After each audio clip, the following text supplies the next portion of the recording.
Olá! Você está no canal Os Federais do Ensino Papo Trânsito e o papo de hoje é sobre um tema que gera muita dúvida: a recusa ao teste do bafômetro, o famoso artigo 165A do Código de Trânsito. E olha, para a gente entender essa questão de verdade sem achismo, a gente vai direto na fonte, tá? Toda essa nossa conversa de hoje vai ser baseada tintim por tintim na ficha de fiscalização do Manual Brasileiro de Fiscalização de Trânsito. É o documento oficial que o agente de trânsito usa na rua. Então, o que a gente vai falar aqui é o que vale. Bom, para organizar o nosso papo, a gente dividiu tudo em 5 pontos bem diretos. Primeiro, o que a lei fala sobre a recusa em si.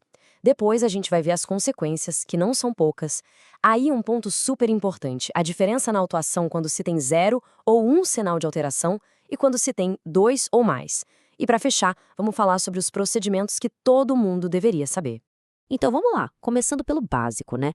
O que a lei diz sobre se recusar a fazer o teste? O que é de fato essa infração? E aqui, pessoal, tá o pulo do gato. O artigo 165A é reto e direto. A infração não é sobre estar bêbado ou não. Não! A infração é o simples ato de dizer não vou fazer o teste. A recusa, por si só, já é a infração. Ponto. E para não ficar nenhuma dúvida mesmo, dá uma olhada na tipificação exata, tirada direto do manual de fiscalização. Repara bem, a lei não está punindo um resultado positivo ou negativo. O que ela pune é a falta de colaboração com a fiscalização. É isso. E tem um detalhe importante que o manual deixa bem claro, viu? Essa infração da recusa só pode ser registrada ali na hora da abordagem na fiscalização de trânsito. Não dá para aplicar essa multa em outra situação, não. Beleza. Agora vamos falar de uma parte que dói, né? Dói no bolso e atrapalha a vida. As consequências. E pode acreditar, o preço por se recusar a soprar o aparelho é bem salgado. Para começar, a gravidade dela. A infração é gravíssima. É o topo da pirâmide, o nível mais severo que existe no nosso Código de Trânsito.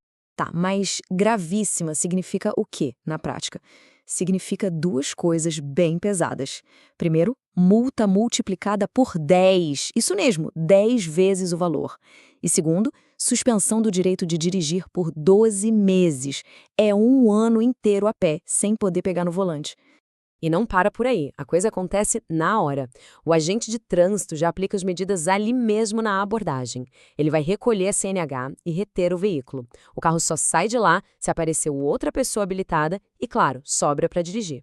Agora, um ponto que precisa ficar muito claro e que o manual reforça: a recusa do artigo 165A é uma infração administrativa? Sim, gravíssima, com certeza. Mas, atenção, ela, por si só, não é crime de trânsito. Isso é uma diferença fundamental.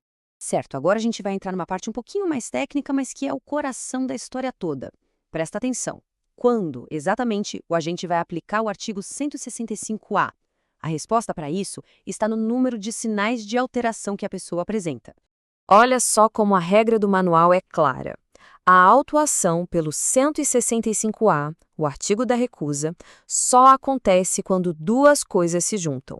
A pessoa se recusa a fazer o teste e o agente observa nela nenhum ou, no máximo, um sinal de alteração. Guarde bem isso, 0 ou 1 sinal.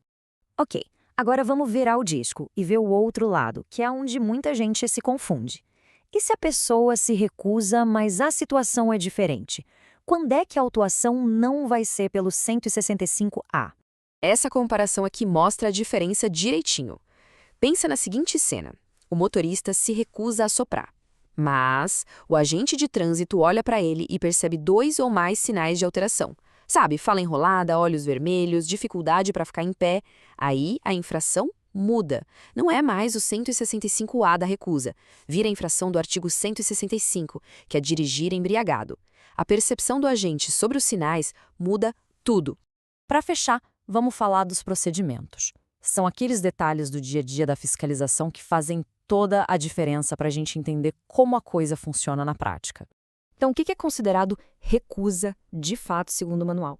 São 3 passos bem definidos. Primeiro, o agente oferece o teste. Segundo, ele tem que avisar que só a recusa já é uma infração. E terceiro, a pessoa diz, sem deixar dúvida nenhuma, que não vai fazer. Pronto. Nesse momento, a infração está configurada. O manual ainda traz outros pontos bem importantes, olha só. Tentar enganar, fingir que está soprando, é recusa. Se recusou uma vez, não tem segunda chance. Não tem, mudei de ideia. Aconteceu um acidente de trânsito, a recusa também pode ser registrada lá. E um último detalhe, não precisa assinar um papel de recusa, mas o agente tem que colocar os dados do aparelho no auto de infração. É obrigatório. Então, chegamos ao fim da nossa análise. A lei dá a opção de não fazer o teste.